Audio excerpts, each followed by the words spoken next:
Over 30 years ago, I wrote a book with the cumbersome title of The Pagan Religions of the Ancient British Isles. That was before I started making books sound more catchy. Towards its end, I made a series of parallels between those ancient religions and the modern pagan religion of Wicca, modern pagan witchcraft. One of the differences which I suggested was that, quote, no known cult in the ancient world was carried on by devotees who all worshipped regularly in the nude, as some traditions of Wiccan do now. The whole of the rest of this talk essentially consists of a series of reflections on that statement.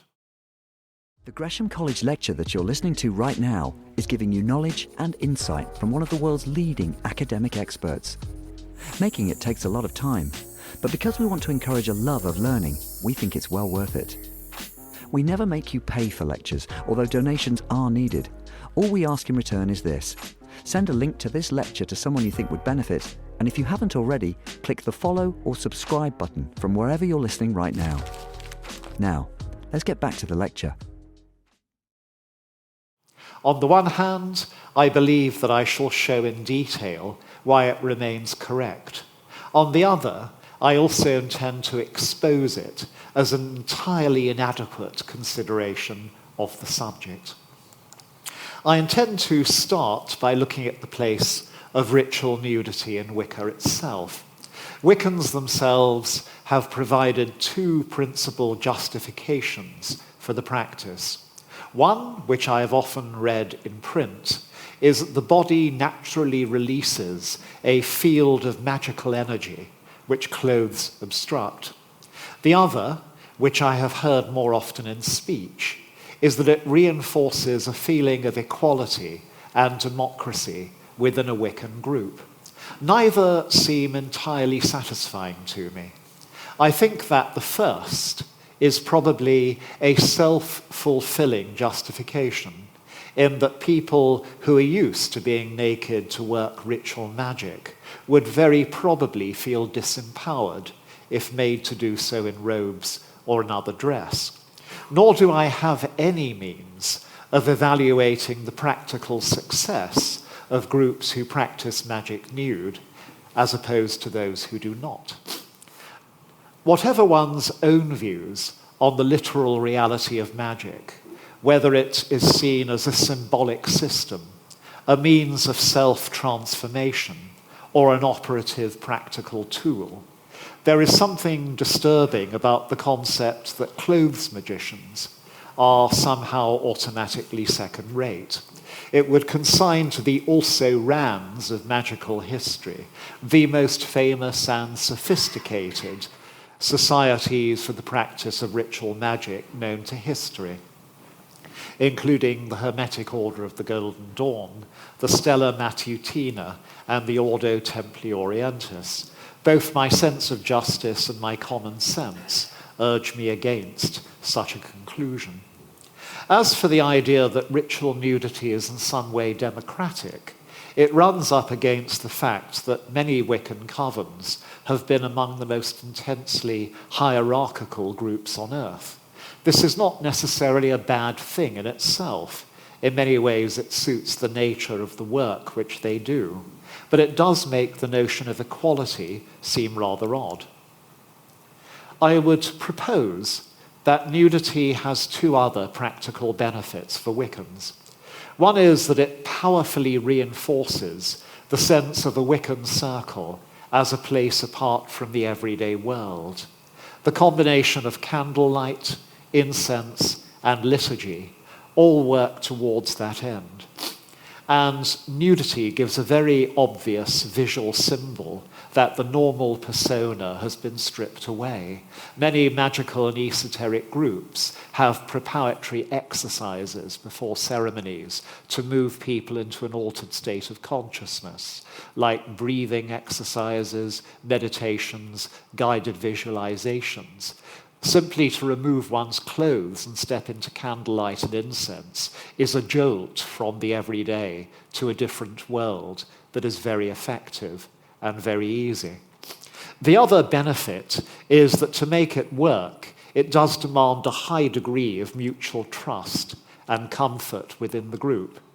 If it produces tension and discomfort instead, then it is an excellent litmus test of a group which has problems. Conversely, if the group get on well, but the experience of nudity enhances a slight atmosphere of nervousness, then this tendency to put people slightly on edge can actually be quite good in calling forth more powerful ritual performances from them. None of these reflections, however, explain what ritual nudity is doing in Wicca in the first place. A straightforward answer to this question, which I have sometimes heard, is that it reflects the personal tastes of the individual who was certainly the first great publicist of the religion, and perhaps the main force in its conception, Gerald Gardner. There is no doubt that he was a convinced naturist, with an ardent belief in the physical, social, and magical employments of nudity, and left to itself, this could indeed make a complete explanation. It appears trivial, however, when we stand back and look at this aspect of Wicca in relation to all its other characteristics, as manifested from when it first appears at the end of the 1940s. Here, ritual nudity takes its place as just one feature of a package, adding up to a powerfully counter-cultural mystery religion, reversing most of the norms of mid-20th century Western society. Wicca gave a particular value and emphasis to precisely those phenomena which that society had traditionally feared or subordinated: the night, the moon, the feminine, magic, wild nature, paganism, and the figure of the witch. It was part of this package that nudity, commonly used in Western culture as a symbol of shame or weakness, was turned into one of confidence and power within Wicca. Its blatant presence in ritual was just one example of the way in which, at the middle of the 20th century, Wicca crashed the barriers of convention. All this is to make the point, again, that Wicca is very unusual. The problem now is to settle the question of how unusual it actually is in this respect. There is no doubt that it was in the context of 20th century culture, but did it have ancient prototypes? A scholar moving into this area has few recent signposts. Most of the research into ritual nudity in general, and in ancient Europe and the Near East in particular, was for some reason carried out by German academics in the decades around 1900.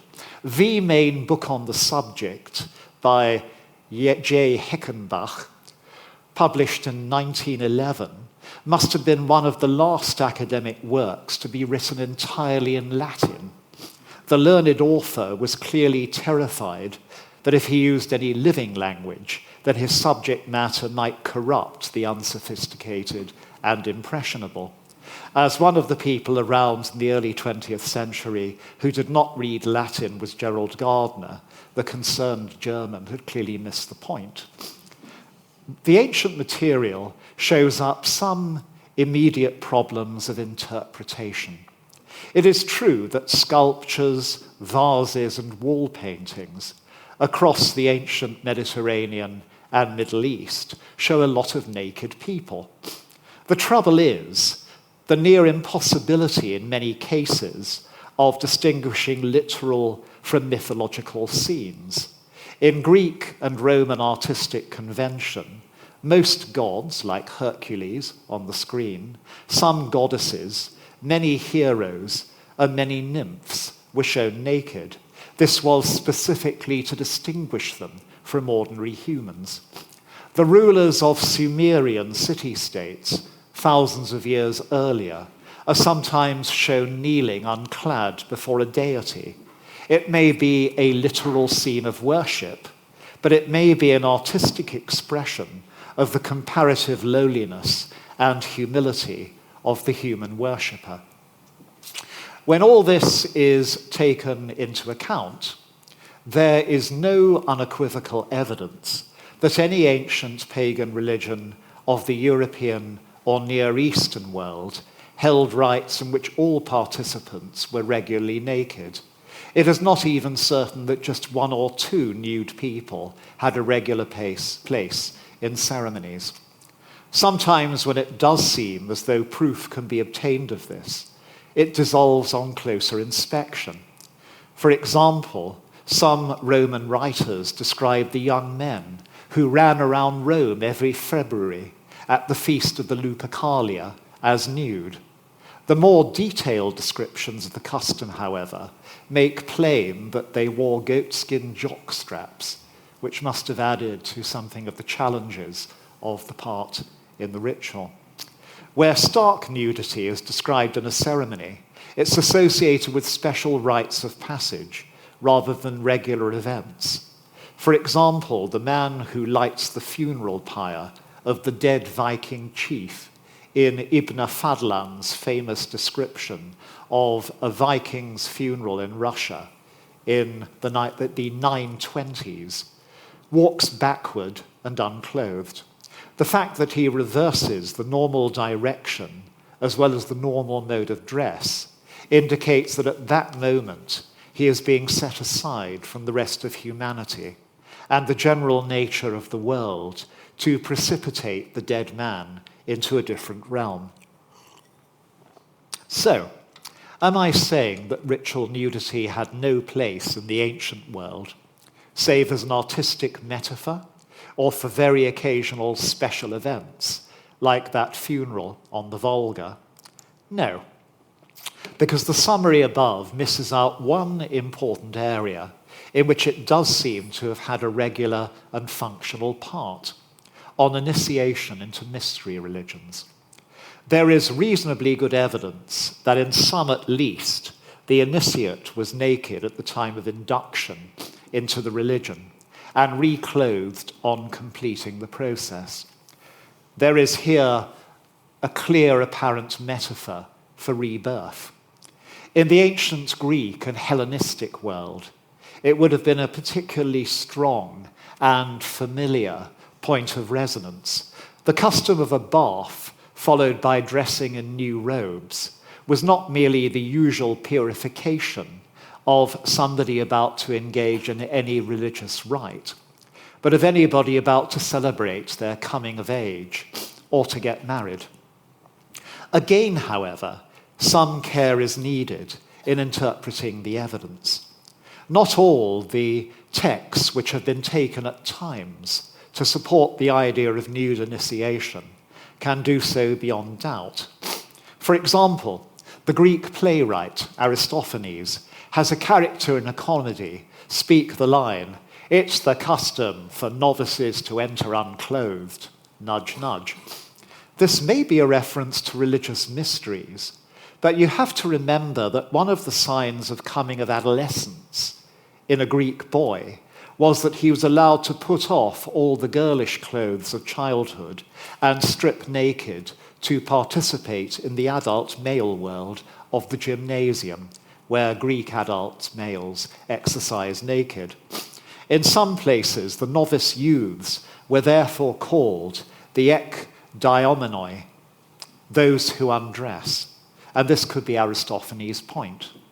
Likewise, the great Greco-Roman philosopher Plotinus asserts at one point that those who would rise through the degrees of the holy mysteries must cast aside their clothes and go forward naked. It may be taken literally, or it may be a reference to the need for spiritual purity and candor. A similar case attends the women's mysteries celebrated at the sanctuary of Artemis at Brauron in Greece, which were rites of passage for young women approaching the age of marriage. Vase paintings associated with the Brauronia suggest that for some of the time the girls were naked, but again these scenes may have a mythological significance. When all these citations have been entered and cautions entered against them, there remain two pieces of good evidence for nude initiation into mystery religions. One, which is on the screen, is a set of wall paintings at a Mithraeum, one of the temples of the mystery god Mithras in Italy. They show an initiation into Mithras's religion, and in every one of the paintings, the initiate is naked and blindfolded, and the initiator is clothed. Two other and stunning pieces of evidence consist of ancient Judaic and early Christian baptism. Under the Roman Empire, both Jews and Christians were noted for their extraordinary dislike of the human body and their aversion to its display. The Greek gymnasia, in particular, disgusted them. This makes it all the more remarkable that contemporary testimony strongly suggests that converts to Judaism were baptized nude, and makes it absolutely certain that Christians were. Baptism in the early churches was very much a reception into a mystery religion. The postulant had to prepare for 2 years and enter into an intensive period of fasting and prayer during the final 7 weeks. The actual rite was a private one among a circle of initiates, in which the postulant removed all her or his clothes, was anointed in holy oil and immersed in water, and then dressed anew in white. It was directed that in the case of a woman, another female should do the anointing, which had to be at several points of the body. If there was no other woman available, however, the priest had to do it. There is a cautionary tale of a Palestinian monk called Conan the Bashful, who had to baptize a particularly beautiful woman and could not find a female Christian to help him. He fled in panic, only to be intercepted by John the Baptist, come down from heaven, who helpfully signed his genitals with the cross 3 times, and so made him permanently impotent. After that, he got on just fine with his job. It's hard to imagine that such a custom would be incorporated into a religion which loathed and feared nudity as much as early Christianity, unless it were regarded as an indispensable part of initiation to mystery faiths. All this data seems to be tending to a conclusion: that ritual nudity had a place in ancient European religion at certain key moments of transformation, but that any other role for it is unproven, and that it vanished from the Western religious tradition at the end of the ancient world. Once again, however, the conclusion would be premature, for it ignores the association between mixed-sex nude rites and Christian heresy. Such rites were a recurrent theme of denunciations by Orthodox churchmen of deviant sorts of Christian from the 2nd to the 17th centuries. It must be admitted it wasn't a very common theme. Christian heretics were mostly, and persistently, accused of devil worship, cannibalism, sexual orgies, incest, and child sacrifice. It must be thought that in that catalogue, nudity would be such a tame or incidental item as to be hardly worth mentioning. This can nonetheless be argued the opposite way, that in those few cases where it is included, it may be the more significant, or perhaps believable. The trouble with those cases is that neither of them are supported by the 2 sorts of source material which give us insight into the genuine beliefs of the unorthodox, writings which they produce themselves, or confessions provided by them under interrogation and deposited in legal records. Instead, the allegations invariably consist of accusations made against them by Orthodox churchmen determined to blacken their reputations, and who may have had no first-hand knowledge of them. Thus, in the ancient world, the Adamni were said to live and worship naked, a nudist colony, and the Priscillianists to read the Bible in the nude. The Narcenes and the Barbello-Gnostics were likewise said to have unclothed ceremonies. After that, we have to wait almost 1,000 years for the accusation to reappear, but it does in the case of the 14th century French sect, the Turlupins, who were supposedly given to nakedness and licentiousness. Another group, calling themselves the Men of Intelligence, condemned by the Bishop of Cambrai in Flanders in 1411, were said to preach inner enlightenment by the Holy Spirit and go naked and practice free love as a result. There's nothing to prove whether any of this is sociology or fantasy. The most notorious holy naturists of the entire Middle Ages were the Adamites of Bohemia, who appeared in 1420 as a sect which believed that the Catholic Mass was wrong and that all true believers needed was a simple meal together as a sacrament. Their enemies accused that some of them, when wandering through hills and forests, threw off their clothes to recapture the primitive innocence of Eden. It must be noted this isn't actually ritual nudity, and may itself have been a libel. We'll never know, because to attack the Catholic Mass in 1420 was to play in the top league of medieval heretics, and almost all of the Adamites were wiped out within a year. Nonetheless, for the next 4 centuries, the Adamites were to be the classic naked worshippers in the Western European imagination, trotted out every time that conservative Christians wanted examples of the dreadful consequences of religious toleration.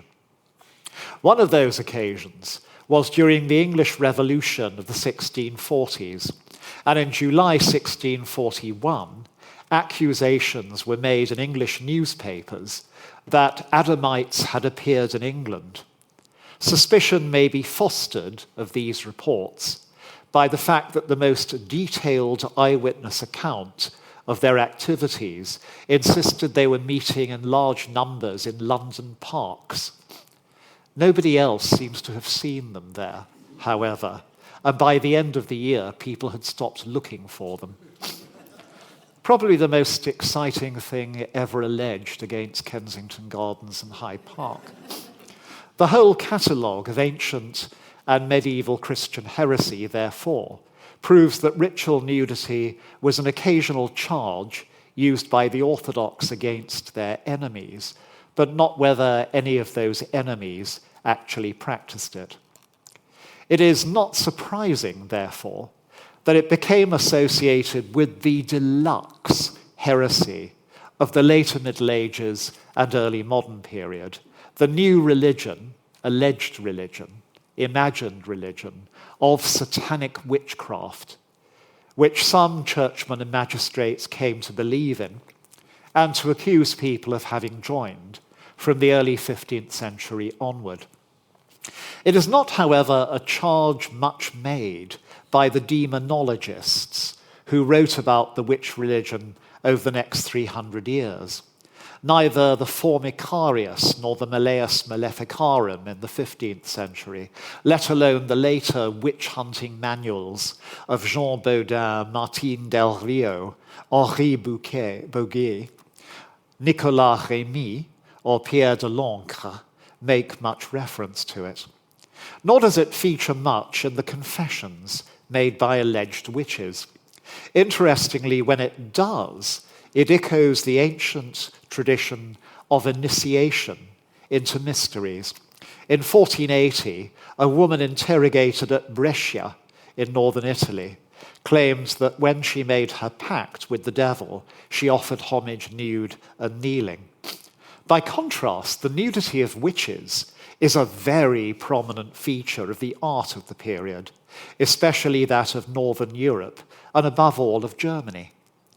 From the opening of the 16th century onwards, artists regularly portrayed witches casting spells and attending the witches' sabbat as unclad. This may again have been a reflection of the fact that most of the alleged practices of witches on which demonologists concentrated, devil worship, cannibalism, orgies, did not lend themselves to respectable representation in high-class works of art. To paint or draw witches nude was an easy shorthand for representing their essential depravity. It may matter more, however, that to portray witches was one of the very few socially sanctioned ways in which artists in Protestant Germany in particular could express the female nude. It must be significant in this context that the first notable artist to represent the nude was Albrecht Dürer, who used poses ultimately from ancient depictions of pagan goddesses. The latter were not normally considered fit subjects in the northern Protestant world, and therefore witches could take their place. It probably counts for something too, that the artist who really turned naked witches into a genre, Dürer's pupil, Hans Baldung Grien, it's one of his works on the screen, used them to convey a sense of linkage between the female body, sexuality, corruption, and death. This may just have been Grien's thing, but it may have been provoked by the epidemic of syphilis then sweeping Europe. There is also, however, a slight possibility that the same image was rooted in popular tradition. The only occasions on which it appears in works of demonology is when anecdotes reported by common people are printed. A classic case is Martin del Rio, who repeats a story of how near Calais in 1587, a soldier shot a naked woman out of a cloud. She had been hit in the thigh by his musket ball and proved to be middle-aged, plump, drunk, and wildly indignant, and refused to answer any questions as she limped off. The tradition which features in such popular anecdotes is always of people travelling to and from the witches' sabbat. It's possible that this is simply because witches were supposed to fly to the sabbat from their beds, and most Europeans of the time slept naked. Or it could be that many witches were supposed to get to the sabbat by rubbing a magic flying ointment on their nude bodies, and therefore took off at once. Whatever its origins and its reason, the artistic tradition of the nude witch became established and persistent. It is possible that this is simply part of the male gaze. As such, it features in the 19th century in the work of such prominent figures as Goya, and it's still found at the present day. The question of whether early modern witches actually worked naked is rendered a non sequitur by the total absence of evidence for any actual witch religion in the period. The satanic cult of the demonologists does seem to have been a complete fantasy. The one possible emergence into reality seems to be in the affair of the poisons in late 17th century France, when the king's mistress, Madame de Montespan, allegedly allowed a black mass to be performed over her naked body in order to secure her power over her royal lover. Even that still a long way from a tradition of ritual nudity among worshippers, and once again it may never have happened. The only text before the 20th century, in fact, which makes nudity a general rule for witches at their rituals, is the very late and utterly unique one, Charles Godfrey Leland's Aradia. This states unequivocally and famously to witches that as the sign that you are truly free, you shall be naked in your rights, both men and women also. It is notoriously hard, however, to determine how far Aradia actually reflects a genuine peasant folklore tradition, let alone a genuine witch religion. As a result, this strange work of the 1890s cannot yet be used as any conclusive evidence for the matter. Once again, our quarry seems to elude us. It may, however, make the European context plainer to broaden the scope of this study still further, to consider the rest of the world. Here, the ancient European pattern does seem to be reproduced. Ritual nudity is restricted to special individuals playing particular roles, such as undergoing rites of passage, or to exceptional moments. The nakedness of Indian fakirs, like the one on the screen, setting them apart from the conventional human world, is one aspect of this, though it could perhaps be termed symbolic nudity rather than ritual nudity, as it's not confined to worship. Two naked men, personifying spirits, presided over sacrificial rites among the coastal tribes of what is now British Columbia. In Samoa, a sacred virgin would appear nude for the rite by which she made her transition to a married woman. In the Marquesa Islands, also in the Pacific, women would dance naked at the funeral of a chief, apparently as representations of life and vitality. Other examples all seem to be of this order. There are sometimes rumors of cults in India which involve naked worship, but none of these seem to be so far confirmed, and seem also to be confined to members of one sex. The most famous one is attached to the worship of a South Indian goddess and her temple, called Renukamba. But that is an ordeal. It's not an act of worship. It's confined to individuals who were, until the Indian government banned it in the 1990s, expected to run 5 miles across country to her temple in order to fulfill a vow or obtain a wish. It's not an act of ritual worship. It's an act which is regarded as dangerous, risky, and unpleasant, and performed as a means of showing sacrifice to the goddess. The pattern seems to hold. In world religion, there appear to be no certain historical examples of religious traditions practiced by worshippers of both sexes regularly meeting in the nude. It seems that a consistent picture is being constructed here for humanity as a whole until Wicca bucks the trend. It might be concluded, therefore, that Wicca boldly goes where none have gone before, either by taking a Christian stereotype of bad behavior and giving it positive and sacred connotations, showing the good in it, or by investing the whole of its workings with the intensity commonly associated with initiatory rites of passage, or both.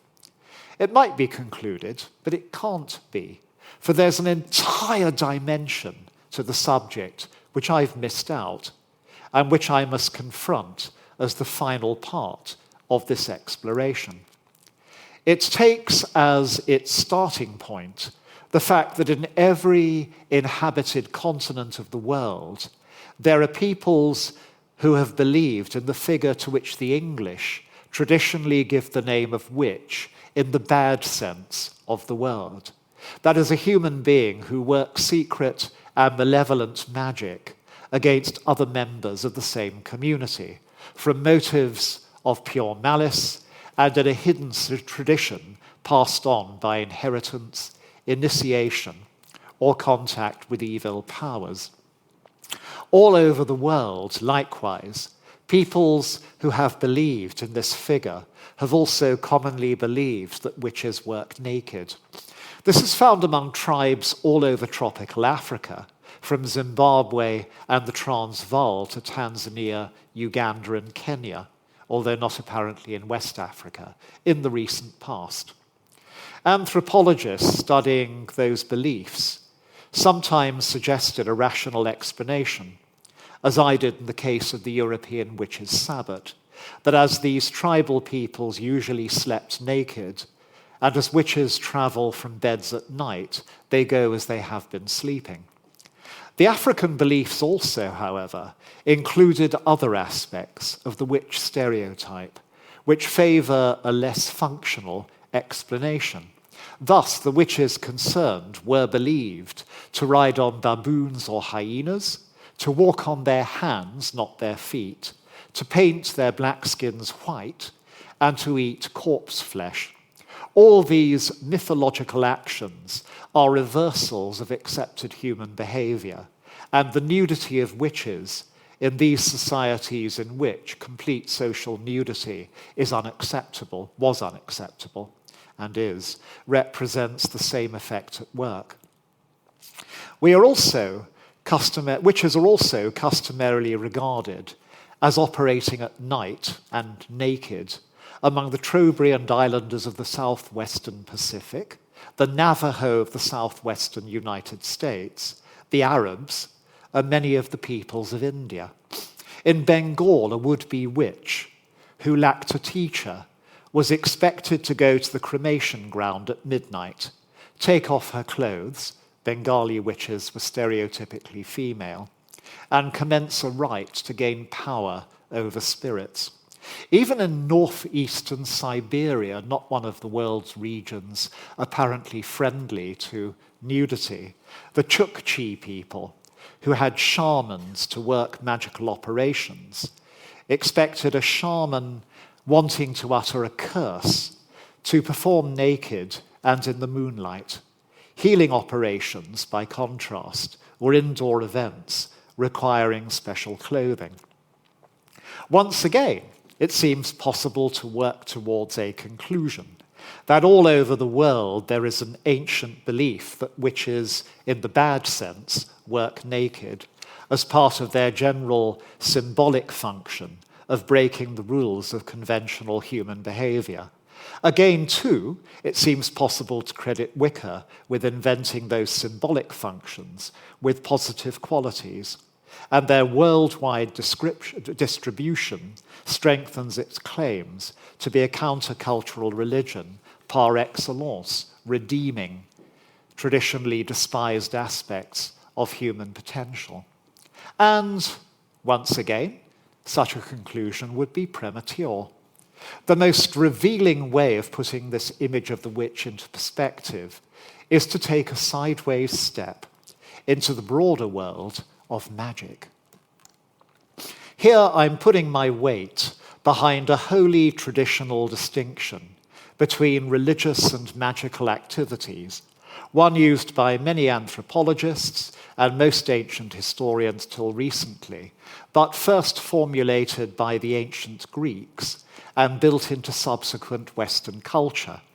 In acts of religion, the human being is essentially a supplicant, according to this definition, seeking to ask the divine for favors, and then wholly dependent on the divine will for results.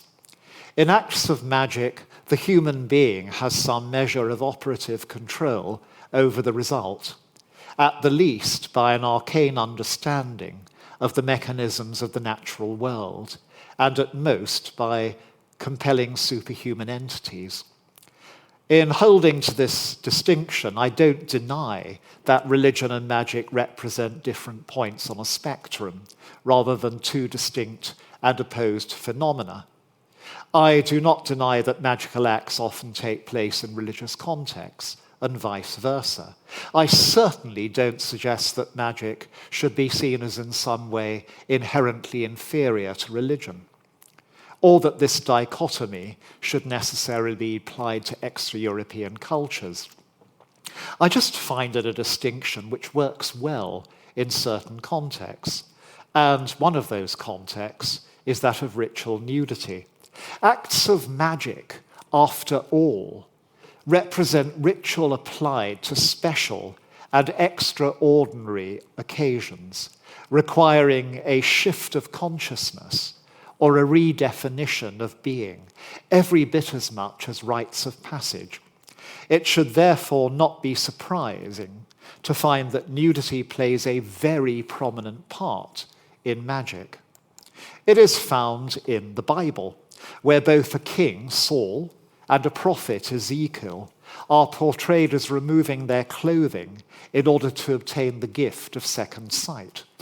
It is found in ancient Greek and Roman literature, where certain potent herbs are specified as to be picked by a naked person operating at night. Pliny, the Roman natural historian, describes a cure for an abscess consisting of a poultice applied by a nude virgin speaking a charm to Apollo. It is plain in the medieval and early modern period too. In particular, nudity was employed by young women in solitary spells and charms by which they sought to win a husband or to learn the identity of a good future partner. These are recorded in a series of 16th and 17th century spell collections, and one example was given by Martin Luther, the great German reformer, himself in his Table Talk. This context makes it very significant, if not very surprising, that when nudity does feature in the confessions of people accused of witchcraft, it is usually in the description of acts of solitary spell casting. Women tried for sorcery in late 14th century Italy gave accounts of such acts by starlight and involving candles in dishes. One of the women accused of witchcraft at Aberdeen in 1597 was seen by a neighbour, allegedly, engaged in a rite upon her own farmland at harvest time, of pulling up her clothes over her head and walking backwards while casting stones back and forth. This account rings true because of the parallel operations recorded in the European folklore collections of the last 200 years. Once again, solitary acts by young women interested in their marital prospects are prominent. One of the most commonly quoted at the present consisted of running over the stone circle of the Midlands, the rollright stones, on Midsummer Night. Sometimes they were collective. A rain-making spell recorded in Romania consisted of the floating of a harrow, an agricultural tool, in a brook at midnight by a group of naked women. Finally, such associations are also found across the extra-European world.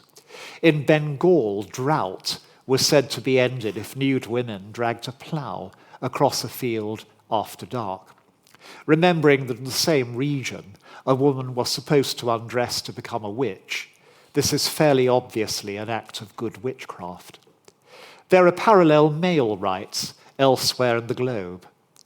In Peru and Indonesia, men and boys would assemble naked by night in plantations of fruit or spice trees and conduct races or incantations supposed to encourage the crops. Among the Pondo people of South Africa, anybody wishing to protect a house from lightning was expected to perform the spell while unclothed. It might be wise to suppose that different symbolic systems may be in operation across this range of examples. In many of them, the connotations of sexuality or fertility involved in nudity may have been important. Even there, however, the general sense of an empowerment of an ordinary human being by the act of removing the garments by which she or he is usually recognized and familiar seems apparent. This is not very far from one function of nudity which I have suggested in Wicca, of separating the participant from the everyday world. It is probably, in fact, identical. In this perspective, therefore, the place of nudity in Wicca is dependent not so much on its character as a countercultural religion, apparent though that is, but on its character as a magical religion. As I've argued elsewhere, Wicca self-consciously dissolves the traditional human distinction between religion and magic. In this perspective also, there is a litmus test we can apply, which is to find another religion in the modern world which has deliberately fused magic and religion and see what happens there. Another one in which the whole group of participants regularly operated naked. And it is voodoo.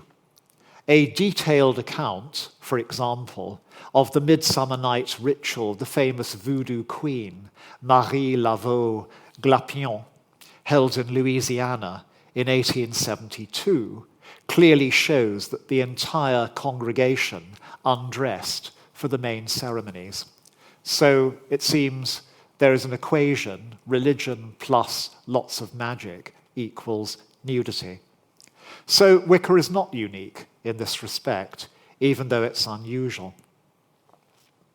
What I have tried to suggest in the last 45 minutes is that the examples of Wicca and now voodoo can be used as a means of opening up the human religious and magical psyche to reveal that ritual nudity, so peripheral to religion, has actually been central to many views of magic after all, and has a place in the human experience of how to step from one world to another in a ritual act. I rest my case.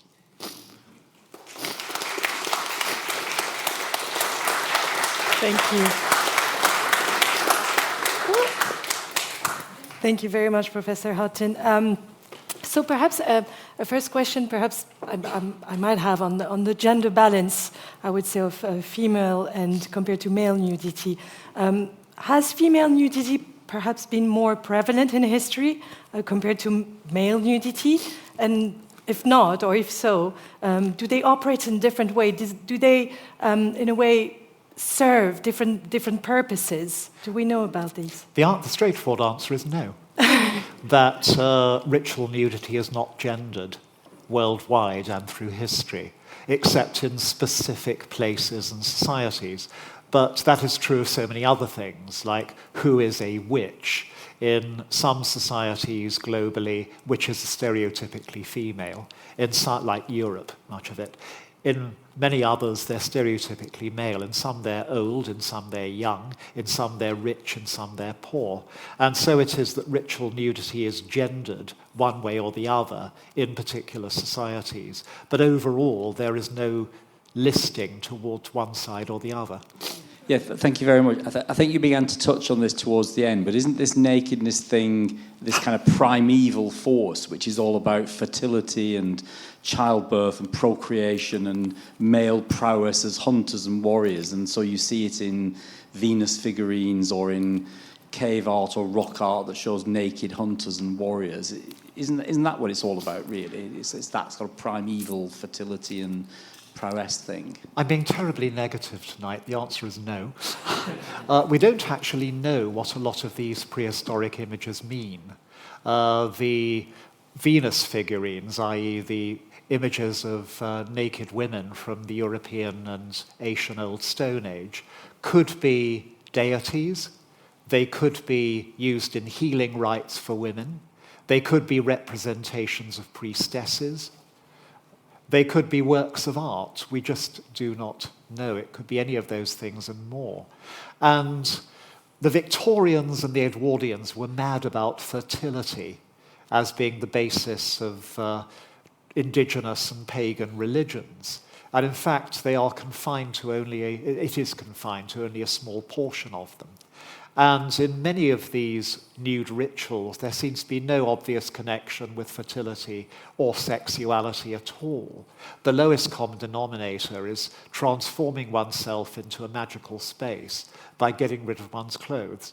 It's a stepping from one world to another, from one identity to another, in a very striking, jarring and countercultural way, a way that shocks people into realizing they're different. We've got a question online from someone asking about baptism in Judaism and early Christianity. If they could not be explained just by the fact that bathing being a nude activity and baptism being bathing off impurity. Yes, that is correct. But the common ritual found throughout the ancient mystery religions, including Mithras, which involved no bathing, but involved putting off clothes and then being dressed anew and going through the heart of the rite unclad, is a very clear metaphor for rebirth. And there is no reason whatsoever why people being bathed and cleansed couldn't have done so in a simple garment. But they had to be completely naked and anointed to cleanse them. And that was a part of the process of recreation of somebody's identity. My question is, wouldn't require putting on a new personality or rebirth require putting on some gear or some jewelry or some robe in addition to just getting naked? Because getting naked can also be, okay, it's like undressing for the night or go bathing or go swimming. And so that does nothing to my personality, but just so that's I'm not convinced yet by just getting naked without. No, you're absolutely right, and it's not just getting naked. The being reclad in new garments that are loaded with symbolic significance is a vital part of it. I was simply hunting for ritual nudity, so I homed in on that stage of a long and complex process of initiation. But the fact that it is so common in the ancient world and permeates even religions like Judaism and Christianity, I think is significant. Thank you. Another question from online. Before you, sir, we'll get to you. Someone is asking about the Roman festival of Lupercalia, and if you could expand on the nudity and how it operated in Rome at that time. Well, it wasn't complete nudity. It consists of a bunch of noble young men. This is an elite thing for the city. It was a great honor to do it. So these are toffs. Who strip down to a goatskin jockstrap, meet together in a primeval cave on one of the Roman hills that had been preserved for this, and go around the streets, running around, hitting women, it seems politely, with strips of goatskin to encourage them to be fertile.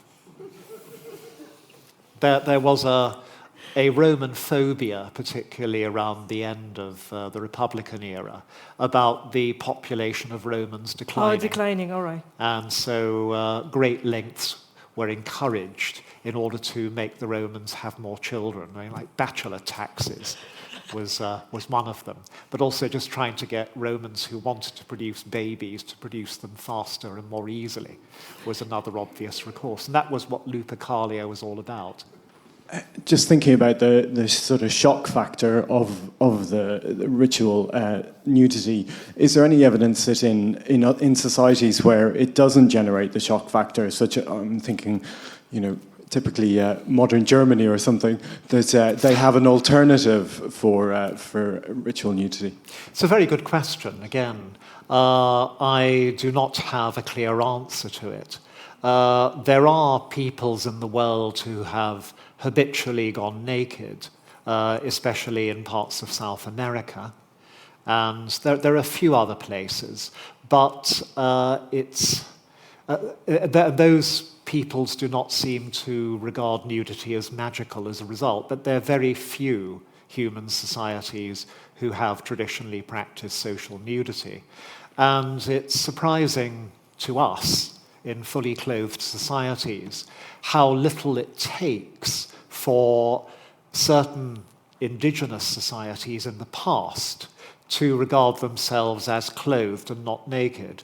For example, in the early 19th century, among the expanding Zulu Empire, the Zulu people, the Zulu men, were regarded as being fully dressed and fit for polite society if their genitals alone were covered, or even if the main item in them was sheathed fully. They were regarded as being able to go out and present themselves without shock. But if they were fully undressed, it was shocking. So humans establish different boundaries at different points for what's regarded as nakedness. There's something similar in parts of Papua New Guinea again. Thank you. Another question, this is related to Wicca and neo-paganism, is the practice, the ritual nudity of Wicca is often referred as being sky-clad. Is this a translation from the Jain tradition Ningambara, sky-clad, meaning with nude monks? Yes, spot on, absolutely correct. Wicca, or to be precise, Gerald Gardner, lifted some of its a few of its most evocative terminology from the Indian subcontinent. But then Gerald was very well read in Indian and Far Eastern religions, because he spent most of his life out there in Malaysia. Hiya. Is there any evidence that practicing naked also had an element of having nothing to hide? So if you do believe that what you are doing has very real effects on the world around you, this idea that you are naked so that you don't have any ill intent or any ulterior motive that could be otherwise hidden by clothing? I think that's a very good point. I think it's entirely possible. It's hard for me to pinpoint specific sources that explicitly enunciate that, but I think it's extremely compelling. Truthfulness. There's a gentleman over there. Thank you very much. Just kind of following up on that, actually, in Tibetan Buddhism, like chud practice, the charnel ground practice, like you were talking about with the Bengali sorceress, is usually performed in the nude. And that is very much about nudity being associated with the natural state and the symbolism of naturalness. And that kind of seems in contrast to what you're saying about nudity as something otherworldly. I just wonder what you think about that in terms of religious context. I think it's probably quite correct. I think it's another aspect of, another dimension of the ritual use of nudity. I'm very shaky on indigenous beliefs in other parts of the world outside Europe, because there's so darn much of it. And so really I'm just cherry-picking, or not even cherry-picking. Cherry-picking means you select the most convenient or the most attractive items. Really, I select the items I run into in the course of reading. And the amount that I can read in depth on any one extra-European culture is going to be limited. So I confess my limitations there. Thank you very much, Professor Hutton. And please join us for Professor Ronald Hutton next lecture on the 24th of April. Thank you.